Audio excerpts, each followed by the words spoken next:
رمضان میں کامیابی اور عدم کامیابی کا تذکرہ چل رہا تھا، جہاں جو باتیں چل رہی تھی کہ ہمارے اندر اگر تقویٰ پیدا ہو گیا تو ہم سمجھ جاؤ کہ کامیاب ہیں، تقویٰ نہیں پیدا ہوا تو سمجھو کہ روزہ تو رکھے لیکن ہم مقصد میں کامیاب نہیں ہوئے۔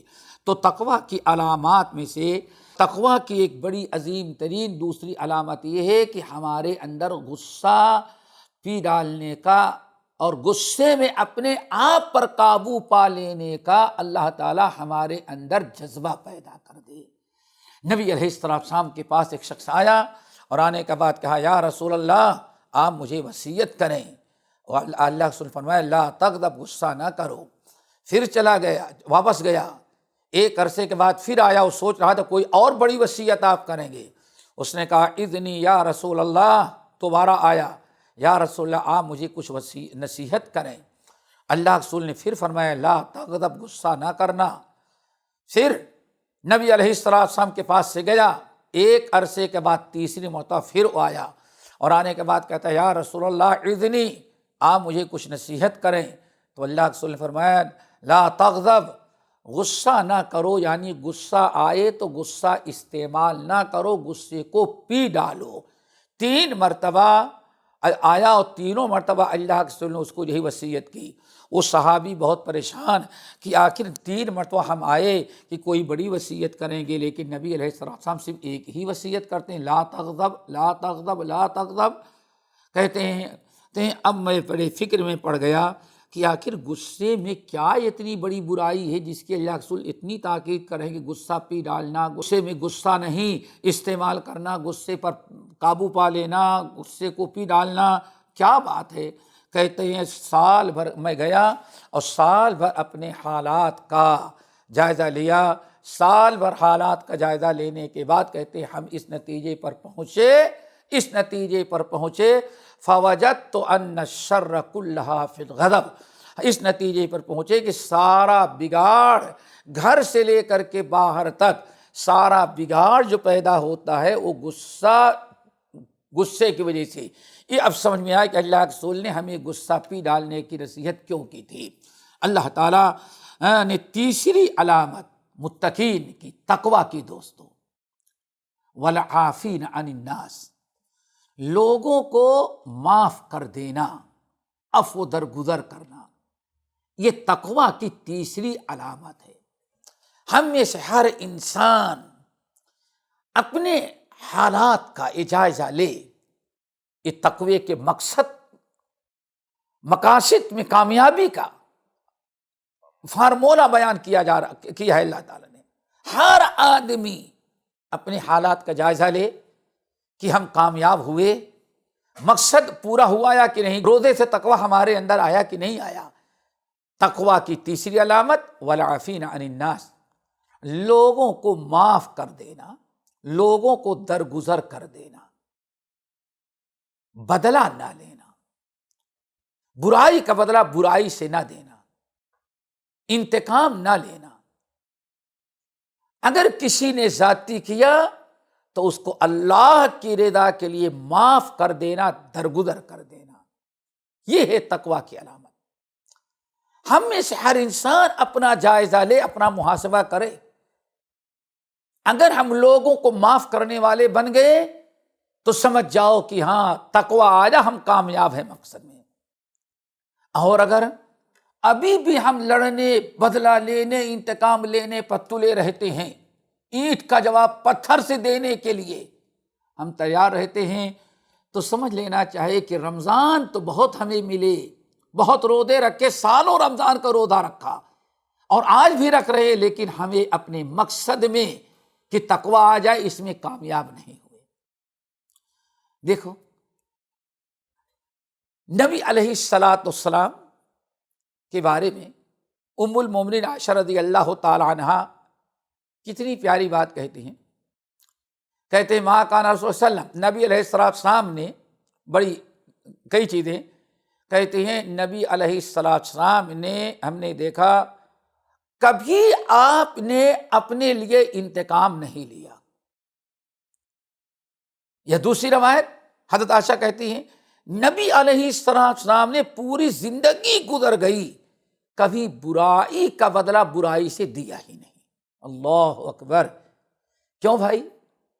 نبی علیہ الصلوۃ والسلام نے ساری زندگی 63 سالہ زندگی آپ کی گزر جائے، ذرا سوچو، 63 سالہ، جس میں 23 سالہ زندگی نبوت کی ہے۔ اس پوری زندگی میں اللہ کے رسول نے کبھی برائی کا بدلہ برائی سے نہیں دیا۔ آپ کے ساتھ جس نے برائی کی، آپ نے اس کا جواب نہیں دیا، اس سے انتقام نہیں لیا، بدلہ نہیں لیا۔ کتنی بڑی چیز ہے یہ! کیوں میرے بھائیوں؟ دنیا میں کون انسان ہے جو کبھی اپنے آپ کبھی معاف کرتا ہوگا، لیکن کبھی نہ کبھی غصے میں تو آ کر کے بدلہ لے ہی لیتا ہے؟ اللہ کے رسول کے ساتھ کبھی نہ لی۔ اس کی وجہ کیا ہے؟ سب اللہ کے رسول نے کیا فرمایا؟ اے لوگو، تم میں سب سے زیادہ تقوی والا میں ہوں، انا اخشاکم للہ واتقاکم للہ، تم لوگوں میں سب سے زیادہ اللہ تعالیٰ کے لیے تقوی والا میں ہوں۔ اللہ اکبر! دیکھیں، جس کے اندر جتنا تقوی ہوتا ہے اتنا ہی زیادہ وہ لوگوں کو معاف کرتا ہے۔ تقوی کی علامت، تقوی کی نشانی، سب سے زیادہ نبی علیہ السلام کے دل میں تقوی تھا، تو اسی لیے تقوی کی برکت سے آپ نے کبھی انتقام بھی نہیں لیا۔ تو بات چل رہی تقوی کی علامت۔ تقوی کی تیسری علامت یہ ہے، متقین کی تیسری خوبی یہ ہے اہل تقوی کی، کہ وہ معاف کرتے ہیں، کبھی وہ انتقام و بدلہ نہیں لیتے۔ کیوں؟ ایک حدیث ہمیں یاد آئی، بڑی مشہور حدیث۔ ایک بدری صحابی ہے ابو مسعود الانصاری، ابو مسعود الانصاری رضی اللہ تعالی عنہ، صحابی کرام جن کے دلوں میں تقوی تھا۔ یہ نقطہ یاد، جس کے دلوں میں جتنا تقوی ہوگا اتنا ہی زیادہ وہ لوگوں کو معاف کرنے والا ہوگا، اتنا ہی زیادہ درگزر کرے گا۔ صحابہ، وہ بھی انصاری صحابی، ابو مسعود الانصاری، بڑے اعلیٰ مقام والے صحابی، کہتے ہیں ایک دن مجھے ہمارے غلاموں نے بہت ہم کو تنگ کیا، بہت ستایا۔ غلام تھے، وہ بڑے تنگ کیے ہم کو۔ تو کہتے ہیں ایک دن اتنا غصہ مجھے آیا کہ سارے غلاموں کو کھڑا کیا اور ڈنڈا لے کر کے ان کی پٹائی میں کر رہا تھا کہ آج ان کو اتنا مارے کہ آئندہ کے لیے سیدھے ہو جائیں۔ کہتے ہیں میں غلاموں کو مار رہا تھا، ہماری ساری توجہ غلام کی پٹائی کی طرف تھی، ہمیں یہ نہیں پتا کہ پیچھے سے کون آ رہا ہے۔ پیچھے سے کسی نے میرے قمیص کو پکڑا، پچھلا دامن، اور زور سے جھٹکا۔ اعلم ابا مسعود للہ اقدر علیک منک علیہم،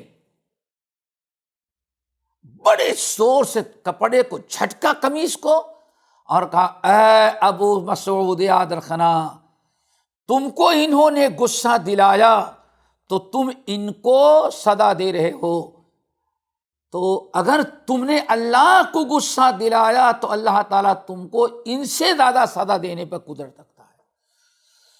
تم کو جن لوگوں نے غصہ دلایا،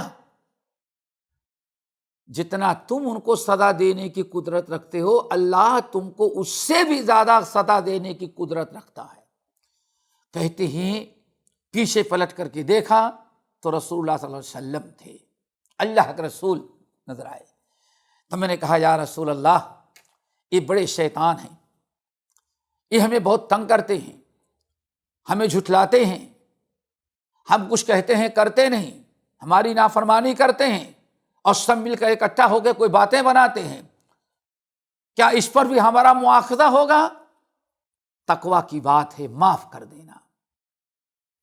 تو کہتے ہیں کہ نبی علیہ السلام نے شرف ہے، ابو مسعود، اگر تم نے ان کو سزا دیا، 3 شکلیں ہیں ابو مسعود، یاد رکھنا، اگر تم نے ان کو سزا دیا اور سزا اتنی ہی دی جتنا انہوں نے قصور کیا ہے، تو کان لک کفافا، تب تو برابر سرابر ہو گیا، نہ تمہیں کچھ ملے گا نہ تجھے کچھ سزا دی جائے گی، یاد رکھنا۔ نمبر 2،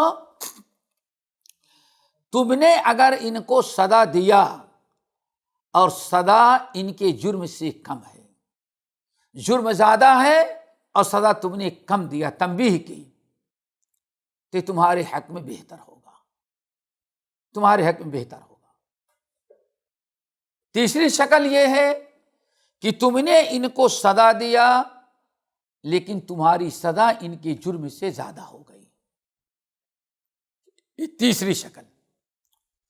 تم نے ان کے ساتھ زیادتی کی، تم نے ان کو سزا دیا، انہوں نے شیطانی کی، غلطی کی، تمہیں تنگ کیا، پریشان کیا، سب صحیح ہے، اور تم نے ان کو سزا دیا، لیکن تم نے جو ان کو سزا دیا اگر سزا ان کے جرم سے زیادہ ہو گئی تو قیامت کے دن تمہیں بدلہ دینا پڑے گا۔ اللہ اکبر۔ ایک غلام ہے غلام، لیکن تم نے اگر ان کو سزا زیادہ دے دی ان کے جرم سے تو تم نہیں بچ سکو گے، قیامت کے دن تمہیں بدلہ دینا پڑے گا۔ اتنی بات سنی، جب تیسری بات سنی کہ اگر ہم نے سزا ان کو زیادہ دے دی، جرم سے زیادہ ان کو ہم نے مار دیا تو قیامت کے دن ہمیں بدلہ دینا پڑے گا، اتنا کہنا تھا تو حضرت ابو مسعود رونے لگے اور کہا یا رسول اللہ پھر پتہ کیسے چلے گا؟